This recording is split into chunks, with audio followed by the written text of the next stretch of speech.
Bonsoir à tous, l'actualité européenne et internationale de ce jeudi 20 décembre. Bienvenue dans Euronews Soir. Voici les titres de ce journal. Les diplomaties occidentales expriment leur inquiétude après l'annonce du retrait des troupes américaines de Syrie. Pour Londres et Paris, l'État islamique est certes affaibli, mais encore loin d'être vaincu, comme l'affirme Donald Trump. De son côté, Moscou se félicite de la décision de Washington. Un important dispositif policier déployé à Barcelone en marge de la visite du Premier ministre et de son gouvernement. Pedro Sánchez rencontre le président catalan pour tenter de renouer le dialogue avec les indépendantistes. La tâche s'annonce ardue, des manifestations sont attendues. En France, 4 ONG attaquent l'État en justice pour inaction face à l'urgence climatique. L'initiative a reçu en 2 jours le soutien d'1 million de signataires. Les associations accusent le gouvernement français de ne pas respecter ses objectifs en matière de réduction des émissions de gaz à effet de serre. Et puis la guerre civile angolaise au cœur d'un film d'animation qui a été récompensé lors des derniers prix du cinéma européen. Ce film est tiré du récit d'un journaliste polonais témoin de ce conflit sanglant. On en parle à la fin de ce journal. Bonsoir, bienvenue. De nombreuses réactions donc en Europe au lendemain de l'annonce de la décision de Donald Trump sur la Syrie. Les troupes américaines sur place devraient quitter le pays car pour le président américain, l'État islamique a été vaincu. Faux, rétorquent les diplomaties occidentales qui ne cachent pas leurs préoccupations face à ce retrait. Maxime Bios-Duplan. Inquiétude générale après la décision choc de Donald Trump de retirer les troupes américaines de Syrie. Pour le président américain, la guerre contre l'État islamique en Syrie est gagnée, un point de vue loin d'être partagé par le reste de la communauté internationale. Donald Trump, en annonçant ce retrait, a surpris même au sein de son propre gouvernement et de son armée. Le président russe Vladimir Poutine, lui, pour l'instant, joue l'incrédule. En ce qui concerne le retrait des troupes américaines, je ne sais pas. Les États-Unis sont présents en Afghanistan depuis 17 ans et disent chaque année qu'ils se retirent. Mais ils sont toujours présents là-bas.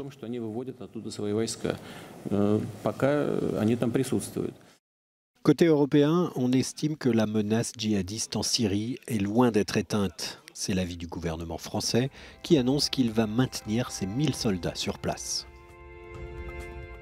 La lutte contre le terrorisme n'est pas terminée. Elle a fait des grands progrès. C'est vrai qu'on a beaucoup avancé en Syrie, dans la coalition. Mais ce combat, il continue. Nous continuerons à le mener. Avec le retrait américain, c'est un rapport de force très défavorable à Israël qui pourrait se développer en Syrie. Nous continuerons d'agir en Syrie pour contrer les efforts de l'Iran de s'ancrer militairement contre nous. Nous n'allons pas réduire nos efforts, nous allons augmenter nos efforts. Les autres perdants de la nouvelle donne syrienne, si tant est que ce retrait américain se concrétise réellement, ce sont les Kurdes, jusqu'à présent forts du soutien américain face à la Turquie dans le nord de la Syrie. Ils ont manifesté leur désarroi devant une base américaine en Syrie ce jeudi. Dans l'actualité également, le Premier ministre espagnol et son gouvernement à Barcelone.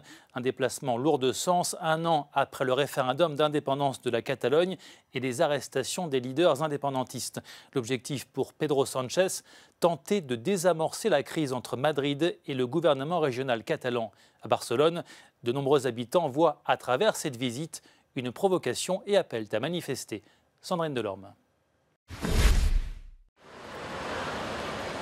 Alors qu'il vient de durcir son discours envers les indépendantistes catalans, le chef du gouvernement espagnol Pedro Sánchez est à Barcelone. Il doit rencontrer le président de la Catalogne, Quim Torra, et réunir ses ministres ce vendredi. Mais le procès des leaders indépendantistes vient de commencer et pour de nombreux Catalans, cette venue est un affront. C'est une provocation, mais les Catalans y sont habitués. La révolution des sourires est terminée. Il est temps de passer à l'action, clament plusieurs organisations pro-indépendantistes. Pao est étudiant. Il participera aux manifestations pour bloquer la réunion. J'espère qu'il n'y aura pas de violence. Je ne pense pas qu'il y en aura. Tout ce que nous voulons, c'est empêcher la réunion en bloquant les rues, mais sans violence. Les groupes indépendantistes les plus radicaux ont appelé à bloquer Barcelone avec des rassemblements de masse, notamment près du palais où doit se réunir le Conseil des ministres, qui sera protégé par d'importants renforts policiers. Les services de transport sont appelés à la grève. Certains citoyens prônent pourtant le dialogue. Je ne comprends pas ces mouvements qui veulent détruire, alors que nous avons besoin de dialogue. Astrid Barrio est analyste politique. Même des membres du gouvernement, le président lui-même a quelquefois encouragé les groupes pro-indépendantistes à se mobiliser dans les rues. Mais le gouvernement n'a aucun contrôle sur eux. 9000 officiers de police sont mobilisés en Catalogne pour assurer la sécurité en ces jours de rencontre.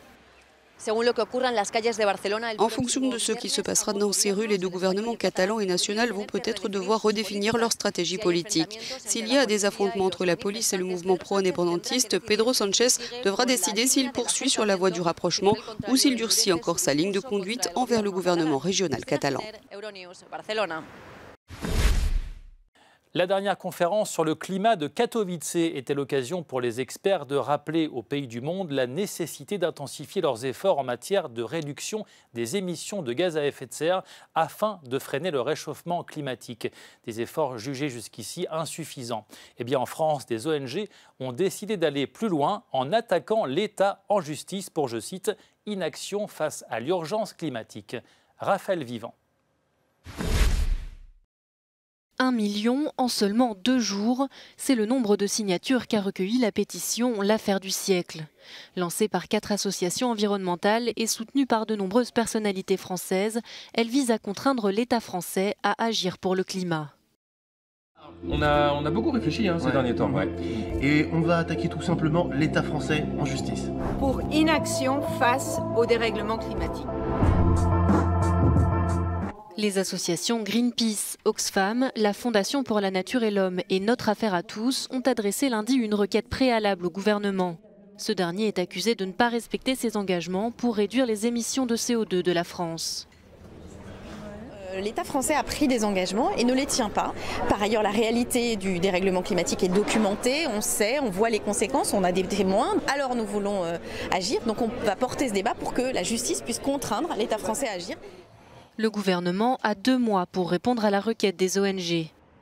Celle-ci prévoit dans un deuxième temps d'introduire un recours juridique devant le tribunal administratif de Paris, une première en France.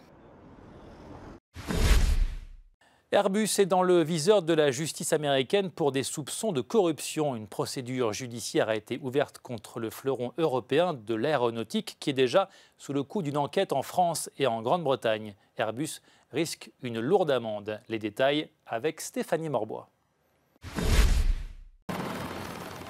Coup de tonnerre dans le ciel européen. Airbus risque une amende de plusieurs milliards de dollars. Selon le quotidien français Le Monde, l'avionneur européen est visé par une enquête aux États-Unis pour des irrégularités sur des transactions. Peu après la publication de cet article, Airbus a assuré dans un communiqué coopérer avec les autorités américaines, mais il refuse de commenter les procédures en cours. Airbus est déjà sous le coup d'investigation du parquet national financier en France et de l'agence britannique anticorruption pour le même motif. Au printemps 2016, le groupe a de lui-même confessé avoir oublié de mentionner la présence d'intermédiaires lors de la négociation de plusieurs gros contrats à l'étranger, en Asie notamment. Le parquet américain a attendu plusieurs mois avant de prévenir Airbus des investigations engagées officiellement fin 2017 et l'annonce lui a été faite à la fin de cet été. Les révélations du Monde ont eu un impact sur l'action Airbus à la mi-journée. Le titre a chuté jusqu'à près de 10% avant de récupérer une partie de ses pertes. La galère à présent pour les voyageurs à l'aéroport de Londres Gatwick. Le deuxième aéroport du Royaume-Uni a interrompu son trafic en cause des drones qui ont survolé les pistes. Annelise Fantino. À Londres, des drones paralysent l'aéroport de Gatwick à quelques jours de Noël. Des dizaines de milliers de passagers ont été bloqués dans le deuxième aéroport du Royaume-Uni depuis que le trafic a été suspendu mercredi soir en raison du survol des pistes par 2 drones. Ça fait 10 heures que ça dure. Chaque fois qu'on s'approche du drone, il disparaît. Et lorsque nous cherchons à rouvrir l'espace aérien, il réapparaît. Donc je suis convaincu que c'est un acte délibéré pour perturber l'aéroport de Gatwick. Après une brève réouverture de moins d'1 heure dans la nuit, le trafic est à nouveau au point mort. Dans l'aéroport, les files d'attente n'en finissent plus. Vous voyez ces gens, eh bien, il y a des enfants handicapés, il y a des enfants. Je pense que nous étions le premier avion à être bloqué. Il devait partir à 21h10 Mais nous sommes restés 4 heures dans l'avion sans aucune information. Si les arrivées ont été détournées, notamment vers Paris ou Amsterdam, les départs ont été annulés ou reportés sine die. La première ministre Theresa May juge l'auteur de ces manœuvres profondément irresponsables. Il encourt une peine pouvant aller jusqu'à 5 ans de prison.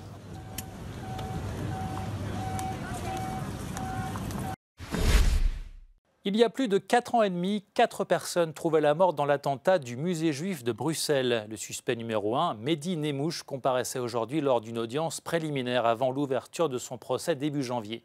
Le Français clame son innocence malgré les nombreux éléments contre lui. L'acte 1 du procès de Mehdi Nemmouche s'est tenu ce jeudi matin à Bruxelles. Le Français, suspecté d'être à l'origine de l'attentat dans le musée juif de la capitale belge en 2014, était convoqué pour une audience préliminaire en vue de préparer le procès qui s'ouvrira en janvier. Lors de l'instruction judiciaire en 2016, Mehdi Nemmouche avait reconnu avoir joué un rôle dans l'attentat, mais avait nié être le tireur. Selon l'accusation, pourtant, c'est bien lui qui a ouvert le feu le 24 mai 2014 dans le hall du musée juif de Bruxelles, tuant 4 personnes. À l'époque, Mehdi Nemmouche rentrait tout juste de Syrie, où il avait combattu aux côtés des djihadistes de l'organisation État islamique. Il avait été arrêté quelques jours après l'attentat à Marseille, en possession de plusieurs armes. Le procès débutera le 10 janvier. Il devrait durer 2 mois. Allez, on passe au sport avec du cyclisme. On connaît désormais le parcours du prochain Tour d'Espagne. La célèbre Vuelta s'élancera fin août près d'Alicante et franchira la frontière française. Le programme devrait ravir les grimpeurs. Les détails avec Pierre Michaud. D'Alicante à Madrid, du 24 août au 15 septembre. Le Tour d'Espagne fêtera en 2019 la 74e édition de son histoire. Le parcours était présenté ce jeudi. Après une première étape sous forme de chrono par équipe, c'est un programme très montagneux qui s'offrira au peloton dans la plus pure tradition de la Vuelta. Au total, 59 cols à gravir, 8 arrivées en altitude pour tenter de succéder au Britannique Simon Yates. Alejandro Valverde, le champion du monde, en a profité pour recevoir son vélo d'or 2018. Il rêve pourquoi pas de remporter une seconde Vuelta, 10 ans après avoir enlevé son seul grand tour. Une chose est sûre, les organisateurs du Tour d'Espagne ont tout fait pour garantir le suspense lors de cette édition, avec une avant-dernière étape explosive, 5 cols dont 2 de première catégorie, pour décider du maillot rouge. Du cinéma pour terminer ce journal, Another Day of Life, c'est le titre d'un film d'animation qui a été récompensé lors des derniers prix du cinéma européen. Ce film plonge le spectateur dans la guerre civile angolaise qui éclata dans les années 70. Il s'inspire du récit d'un journaliste polonais, Stéphanie Morbois.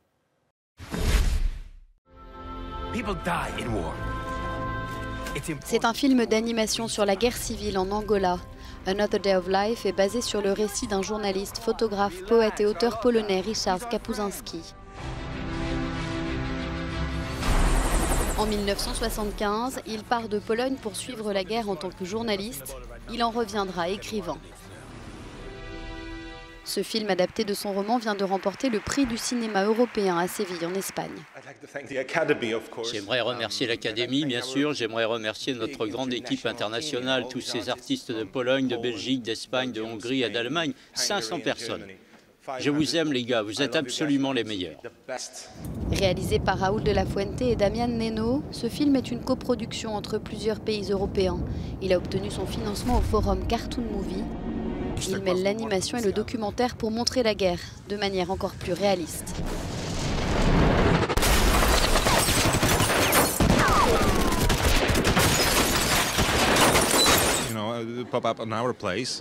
Raoul de la Fuente est venu en disant « Faisons un film d'animation mélangé avec un documentaire ». On a eu l'impression que c'était complètement fou, ça ne pouvait pas être plus fou. Mais si vous connaissez l'écriture de Kapuscinski, c'était si naturel de mélanger la fiction et la poésie avec des faits et une vérité indéniable, et c'est ce que nous avons fait, mais c'était risqué.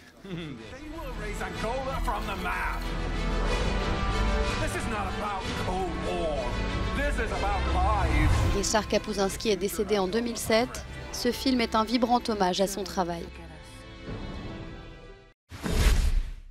Voilà, c'est la fin de ce journal. Merci de l'avoir suivi. Retrouvez toute l'actualité sur notre site internet. Restez sur notre chaîne pour d'autres informations. Bonne soirée sur Euronews et à bientôt.